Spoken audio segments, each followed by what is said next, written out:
Congratulations, mate. You've sort of been on the fringe of this for a little while. You've known it's been coming, doing different sorts of practice, haven't you? Yeah, well, it's come about different ways. I've obviously been a part of the Aussie A stuff and the Chairman's 11, which was a great opportunity. So, obviously bowled a fair bit up in Sydney against South Africa. So I knew I was being considered as a spin option. So, I suppose with this test being in Sydney, I suppose that's probably a great indicator that game was taken pretty highly, and I've been hitting the ball well. So it's coming at a good time. Did your heart skip a beat when you get the call? What happens there? Yeah, I got the call when I was back at home.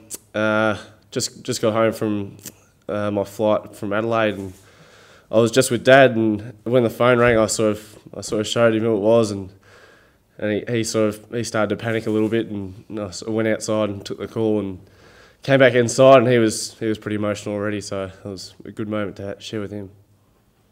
Can you let us know what he was talking about? He just sort of said, "Congratulations, you're in the squad for Sydney, and all the coaching staff and the guys wish you the best, and good luck up there. And you're replacing Shane Watson as the all-rounder, and yeah, good luck." So I passed it on to Dad, and we had a good chat. Glenn, once it became clear that you were a chance to start sort of moving towards the Test team, what have you been doing with your bowling to, I guess, continue to bring it on? I suppose, obviously with the BBL on, there's obviously limited bowling opportunities. You're only going to bowl maximum 4 overs per game, and as a spinner, as an off spinner anyway, it's going to be limited opportunities in that sense. So I've been working hard on my bowling outside the group, just in the nets, one-on-one with coaches, but just making sure it's up to stand for whenever it comes back to either Shield cricket, one-day cricket, or when it's going to be next required. So making sure it's at that highest level and ready to go. Who have you been working with in particular, and who I suppose have been your mentors as a spin bowler? Well, I suppose with the BBL, I've been lucky enough to work with Shane Warne a fair bit over the last few weeks, and he's been great, especially with the mental side of the game. Probably more closely, with Sean Flegler, who I've worked with over the last few years, growing up playing in Futures League. He's been my coach, and he's seen a lot of me develop from when I had a lot of troubles with my action, and I had to change it a fair bit through the academy days, and now where it's been at least a little bit more successful at first class level, and a lot more consistent last few years. As the all-rounder, it probably comes down to you and Mitchell Johnson. Why do you think, or what do you think might get you into the team? What do you think you can bring? You feel you're confident in doing the job? I suppose being at Sydney and the fact that this year it's been spinning quite a bit. The game we played up against South Africa, it actually did quite spin and break up quite a lot for the spinners. So I hope that holds me in good stead. And the Shield game we played up there as well, it's fun all through the match. So I'm hoping that holds me in good stead, and I'm hoping I can bring a lot of overs to the team, and a few wickets as well. I've batted pretty well there over the last few years as well. I've got a few 90s and a couple of 50s as well. So I feel confident that if I'm required with the bat or ball, I can perform.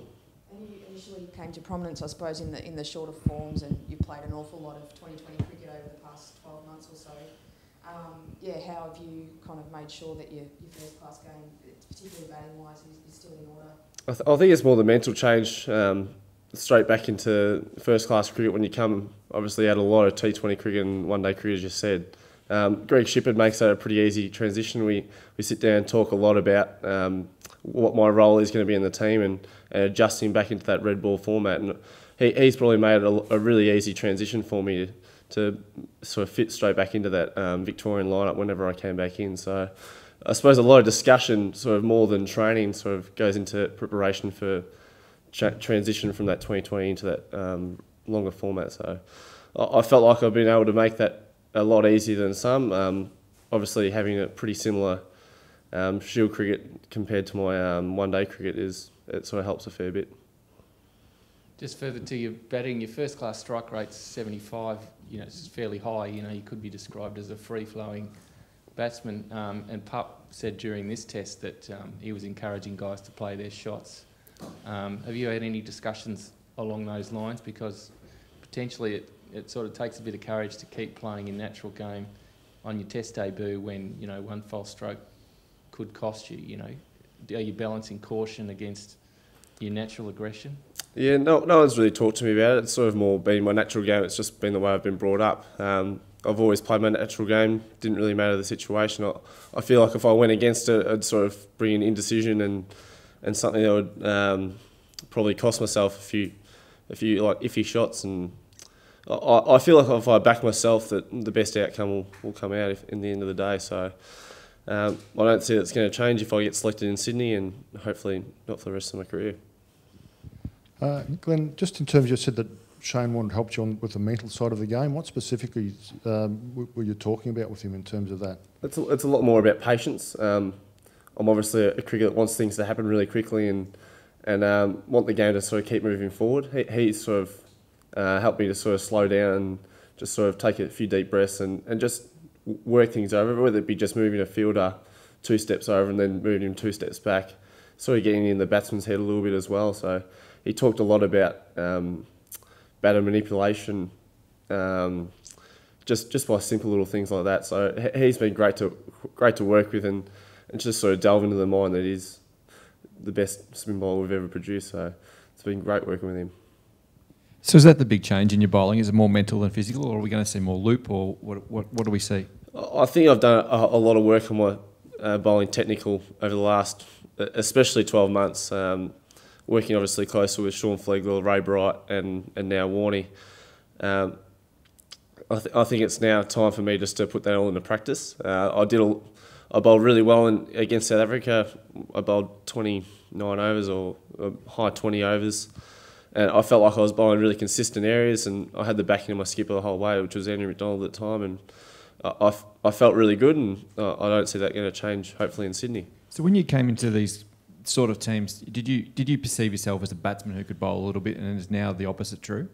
I suppose when I got picked in those teams, I knew my role was the number one spinner. So I went in there thinking, okay, my role is to be the spin bowler and be aggressive and take wickets. So that's a good role for me. I'm happy to take any role. Be selected in any of those teams is an honour. So I was happy to play that role, and when it came to my chance to bat, I just batted the way I normally bat. So. If you do play, just what would the baggy green mean to you walking out on the SCG? Just how would the feelings be? Is this boyhood dream sort of stuff? Yeah, it's cliche boyhood dream. I think everyone said that every time someone gets selected. So I try not to think about it too much. I was sort of lucky after I got the call. I went and played some golf and sort of cleared my head with my brother. So I took a couple of hours away from it and just tried not to think about it too much, because I sort of think I drove myself mad leading up to New Year's and then January the 2nd. So yeah, it's been a bit of a head spin the last 18 hours. So I think it'll probably sink in a little bit closer. But at the moment, it's just a lot of excitement, a lot of chatting to friends. I've been receiving endless messages of congratulations over the last few hours. So it's been incredible and an amazing journey, really. Glenn, what have you learned in the few opportunities you've now had to bowl at international batsmen, and also the time you've spent around the Australian team in the limited overs formats? What have you taken out of that? I suppose there's a lot less margin for error.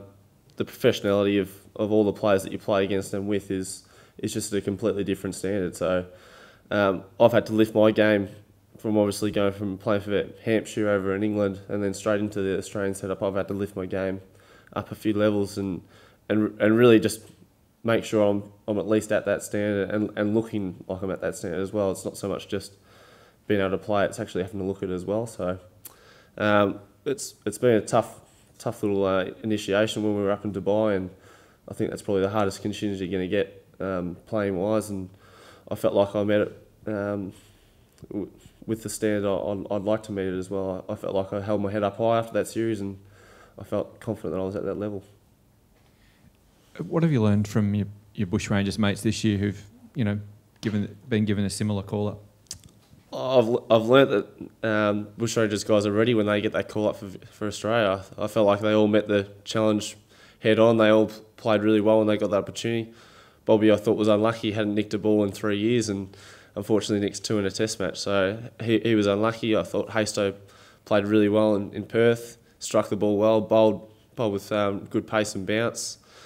And obviously Bird, who's an adopted Victorian, obviously with the Stars, and he obviously bowled excellent in this last test match. And Obviously, when they come back, they obviously share their stories of their debuts, and it's amazing to think that I could possibly go through the same thing in a week's time. Have you learned from that, from what they've told you? Yeah, I think they don't like to talk about it too much. I think everyone asks a lot of questions. They sort of want to sort of shy away from it because obviously we've got business to do obviously with the BBL, and that's our main or was our sole goal at that stage. So yeah, I've chatted to a few of them, and I'll probably talk a little bit closer to Bobby and Birdie when I get a chance. What did you mean exactly before when you said it was important to kind of look the part as well as do the job? You're a pretty confident personality. Did you find, what do you actually mean by that? Well, I suppose I have to have a haircut and shave every now and then. I turned up to the squad and Mickey Arthur goes, "Are you going to shave anytime soon?" And I said, "Oh, probably." So about 10 minutes later, I went to my room and had a shave. So yeah, it's basically just looking the part as a cricketer, tucking your shirt in when you're told, and just looking the part as a cricketer. I was a little bit sort of country boyish and coming into the side. So yeah, just looking the part as a cricketer.